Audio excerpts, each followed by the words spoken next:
aux manettes d'un court-métrage ainsi que d'un documentaire sur le Rwanda, Sonia Rolland est désormais plongée dans la réalisation d'un destin inattendu, sa fiction dont le tournage s'est achevé à La Réunion à la fin de l'année 2022.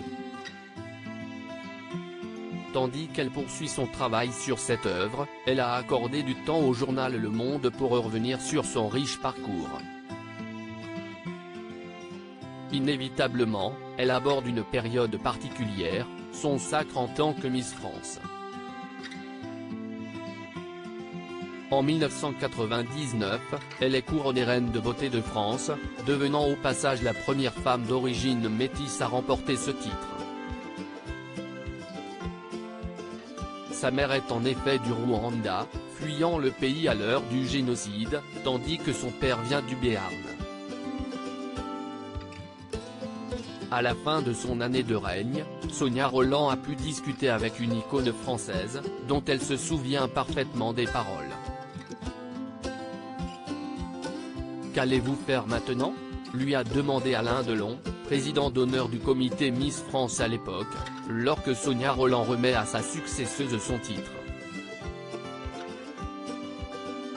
Elle ne lui a pas caché son envie d'être comédienne et elle est touchée par le fait qu'il lui dise qu'elle ressemble à Joséphine Baker.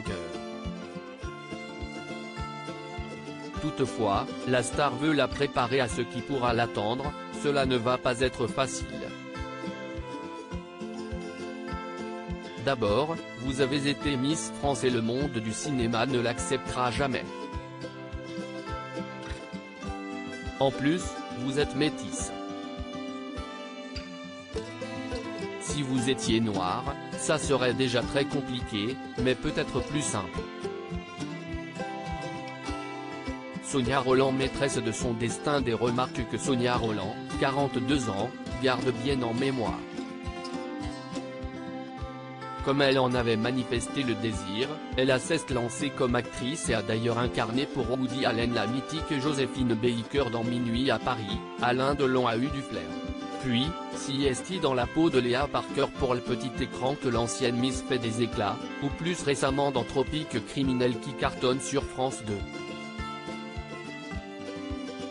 Maman de 2 filles, Tess, 16 ans, née de sa relation avec Christophe Rocancourt, et de Kaina, 12 ans, dont le père est son ex-compagnon Jalil Lesper, Sonia Rolland a pris sa vie en main pour écrire son destin, réaliser un film et surmonter tous les obstacles. Une œuvre pas complètement autobiographique mais inspirée de son vécu, la vie de Nadia, une basketteuse qui va devenir Miss France un peu par hasard, s'inspire effectivement de la mienne. Mais j'y ai mêlé plein d'autres histoires. Si est une fiction réaliste, un film qui raconte comme le destin d'une fille peut changer en une seconde. À découvrir prochainement sur les écrans.